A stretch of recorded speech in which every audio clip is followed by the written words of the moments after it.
Hello everyone, it's R2 back with another Raiders NFL Draft video. Today we'll be recapping the 2022 draft class for the Raiders specifically. And let's start it off. So the first pick that they made was the third round, pick 90. They traded back for 4 spots. They get Dylan Parham, a lineman from Memphis. Now he played right tackle and both guard spots at Memphis, but according to scouts that have actually done scouting reports on him, he could play center or a guard. So he basically is going to come in and he's going to be a guard or center. He has a flexibility. We don't really need a center now.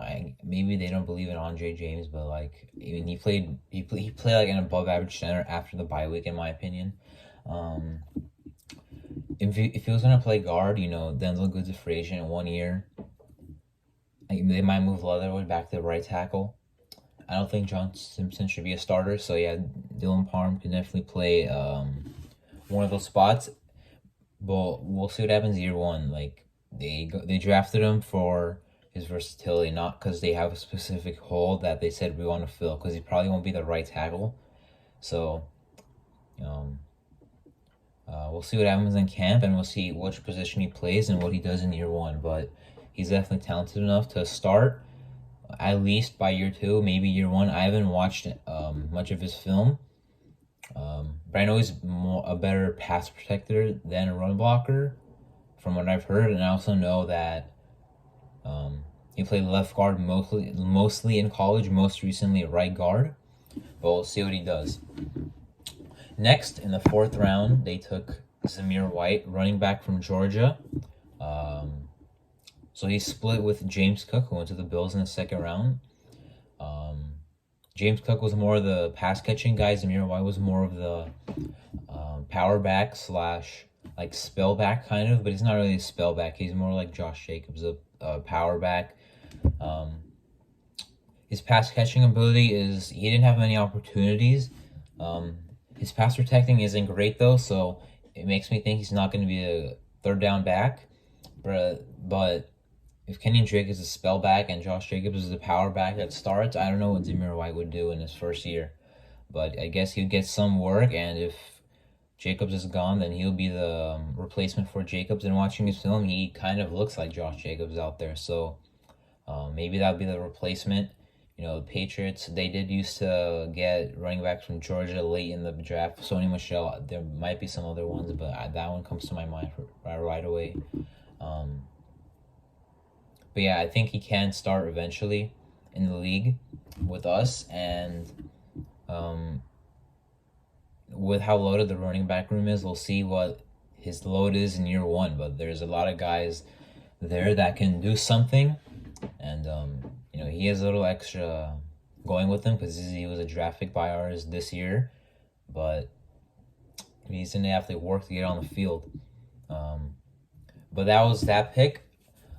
Our 3rd pick was Neil Farrell Jr. We traded up from the 5th. We used 2 of our 5th round picks to trade up to the 4th round to get him.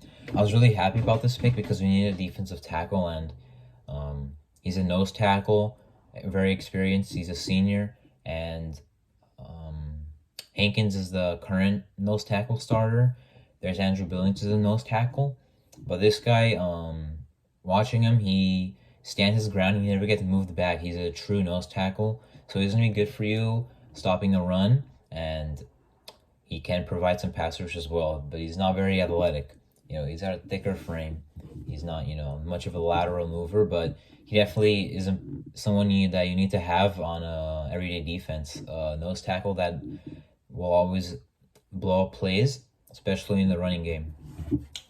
So I really like that pick, and he can be the potential starter for Jonathan Hankins, who has 1 year left on his deal, and he can even start this year if he beats him out in camp. So our 4th pick was, I believe, Matthew Butler, defensive tackle from Tennessee. He is more of a 3 technique with more pass rush. He's someone that probably won't start right away. We'll probably get in the rotation as more of a pass rush specialist. He got a lot more consistent pressure his final year at Tennessee. He's not the greatest run stopper, but he'll definitely be someone. important in the mix at that defensive line rotation. And he can play eventually when Bilal Nichols isn't on the field at 3 technique. He can honestly be this. He honestly might be the second best 3 technique defensive tackle on this team already, to be honest. We'll see what he does in year 1 as well. We'll see what he does going forward. He is kind of an older prospect. Most of the guys the Raiders drafted are older. I'm pretty sure everyone besides Sammy White is a senior. So some of them are 24, some of them are 23, but at least that means that they're experienced. But the next pick was Thayer Munford in the 7th round, tackle from Ohio State. He played left tackle 3 years at Ohio State, and in his 4th year moved to left guard by the coach's decision. He was definitely a better tackle than guard. He's a good pass protector. He can be a mauler in the run game, even though his technique isn't great, but I think that he's definitely someone you can have as a backup. I don't know if they're going to plan to move to right tackle to be an option, not even a starter, but just an option because, even though I think that he's a better tackle, I don't know what they're going to do with him, but if he's going to be like a backup swing tackle as a 7th rounder, that's not bad value, I give that like a B grade. That's not a bad pick, He might not be a starter, but that's depth at guard and tackle, and as a 7th round pick. And as a guy who would have gone a lot higher in the draft if he played left tackle again in 2021. He would have been a higher pick, but less production at left guard. So the final pick was the most confusing to me because they took Britton Brown, running back UCLA. I'm a UCLA fan, so I watched some of their games. He also split carries, just like Zamir White. He split with Zach Charbonnet, who will be a top running back prospect next year if he doesn't have a bad year. He offers more pass catching ability than Zamir White, but he's not a great pass protector. He's a powerful downhill runner, so they basically drafted 2 downhill runners when they already have 1 downhill runner in Josh Jacobs. So it's a little confusing. I don't know if he'll even make the team. He'll have to beat out guys like Abdullah, Brandon Bolden, but he's a powerful runner. He runs angry, definitely, and we'll see what happens in preseason with him, because he'll definitely get worked in, and he'll definitely have to beat out some guys. But anyway, that was my recap of the 2022 NFL Draft for the Raiders. I'm filming this on Monday the 9th, so on Thursday when the schedule releases, I'll make a video about it and kind of go over the schedule, who they're playing, who they could beat, who they can't beat. I mean, they could beat anyone, they could lose to anyone, but you know what I mean. And thanks for watching this video.